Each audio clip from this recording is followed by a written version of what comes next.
حضور صلی اللہ علیہ وآلہ وسلم کو پر ایمان لانا، حضور صلی اللہ علیہ وآلہ وسلم کو ماننا. اب ظاہری اسباب کے اعتبار سے اگر دیکھیں تو جیسا ایک انسان پیدا ہوتا ہے، جیسا سبھی انسان پیدا ہوتے ہیں، ویسا ہی حضور صلی اللہ علیہ وآلہ وسلم کی پیدائش ہے. ان کے ایک والد ہے، ان کے ایک والدہ ہے. ظاہری اعتبار سے اگر دیکھیں، ایک والد ہے، ایک والدہ ہے، ایک خاندان ہے، نسب ہے، ایک انسان پیدا ہوا جی، اگر ظاہری نظر سے دیکھا جائے. لیکن رسول جب کہتے ہیں تو ان کے اندر کچھ خصوصیات ہوتے ہیں. وہ کوئی نارمل انسان نہیں ہوتے، وہ کوئی عام انسان نہیں ہوتے. کچھ خصوصیات ہوتے کہ بھئی سارے انسان کو ہم انسان مانتے ہیں، ان کو رسول مانتے کیوں ہیں؟ بنیادی سوال یہ ہے کہ سب انسان ہیں، اور من جملہ انسانوں میں لقد جاءکم رسول من انفسکم، تمہارے درمیان میں سے ایک کو رسول ہم نے بنا دیا. کیا چیز ہے جس کی وجہ سے ہم ان کو رسول مان رہے ہیں؟ ہم بھی کھانا کھاتے ہیں، وہ بھی کھانا کھا رہے ہیں، ہم بھی چلتے ہیں، وہ بھی چل رہے ہیں. کیا ریزن ہے؟ تو وجوہات تو بہت زیادہ ہے. یعنی حضور صلی اللہ علیہ وآلہ وسلم کو ماننا ہو یا پہلے والے امتوں کے لیے ان کے اپنے اپنے نبیوں کو ماننے کا جو مسئلہ ہے، رسول کو ماننے کے لیے جو بنیادی اور سب سے اہم مسئلہ ہے وہ ہے علم کا. علم. اللہ کے رسول صلی اللہ علیہ وآلہ وسلم، حضور صلی اللہ علیہ وآلہ وسلم خاتم النبیین ہو یا ان سے پہلے کے رسول انبیاء جو بھی آئے ہوں، ان کے پاس کچھ ایسے معلومات، کچھ ایسے انفارمیشنز ان کے پاس رہتی ہے جو باقی دنیا میں کسی کے پاس نہیں رہتی.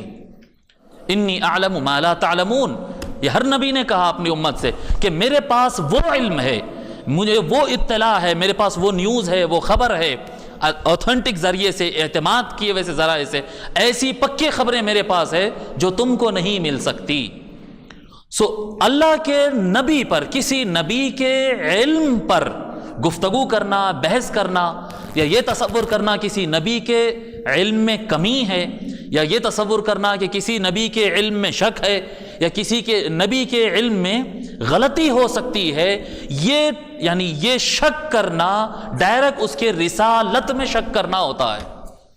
کیونکہ رسول آیا ہے اور بنیادی چیز جو ہے وہ یعلمکم، وہ آیا ہے علم دینے کے لیے، اللہ سے متعلق علم دینے، قرآن سے متعلق علم دینے، فرشتوں سے متعلق علم دینے، قیامت سے متعلق علم دینے.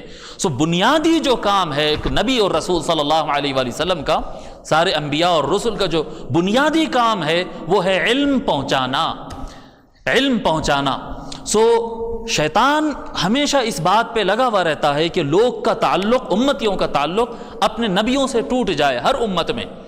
یعنی جو آرگیومنٹ ہم اگر دیکھیں گے، اگر امتوں کو اٹھا کر حضرت صالح علیہ السلام کی امت کو دیکھیں گے، حضرت ابراہیم علیہ السلام کی امت کو دیکھیں گے، حضرت موسیٰ علیہ السلام کی امت کو دیکھیں گے، جتنے امتیں اپنے نبیوں سے جھگڑا کیے ہیں، وہ کوئی ان کا جھگڑا اس وجہ سے نہیں رہا ہے کہ یہ جو نبی ہیں یہ چوری کیے ہیں، معاذ اللہ، اس وجہ سے کبھی جھگڑا نہیں رہا. نہیں، یہ پیسوں میں امانت دار نہیں ہے اس لیے نہیں رہا جھگڑا.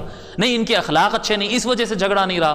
ہمیشہ جو مین ٹارگٹ بنائے ہیں کفار نبیوں پہ اٹیک کرنے کے لیے، وہ ان کے لائے ہوئے علم میں شک پیدا کرتے تھے کہ ان کی لائے ہوئی خبر صحیح نہیں ہے.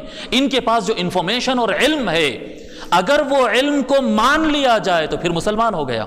وہ علم کو نہیں ماننا ہے، وہ علم کو غلط ثابت کرنا ہے. اللہ تبارک و تعالیٰ فرماتا ہے فَإِنَّهُمْ لَا يُكَذِّبُونَكَ وَلَكِنَّ الظَّالِمِينَ بِآيَاتِ اللَّهِ يَجْحَدُونَ.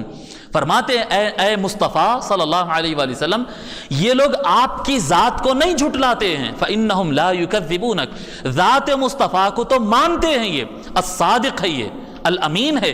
بچپن سے مصطفیٰ صلی اللہ علیہ وآلہ وسلم کی زندگی کو دیکھے، کردار کو دیکھے، اعلان نبوت سے پہلے سے سارا مکہ ان کو مانتا تھا. صادق، امین، سچے، باخلق، با کردار، سب کچھ مانتے تھے. وَلَكِنَّ الظَّالِمِينَ بِآيَاتِ اللَّهِ يَجْحَدُونَ. لیکن یہ ظالم لوگ جو اللہ کی آیتیں، یعنی جو علم اللہ سے آپ کو ملا ہے، وہ جو علم آپ پہنچا رہے ہیں، یہ اس کا انکار کرتے ہیں.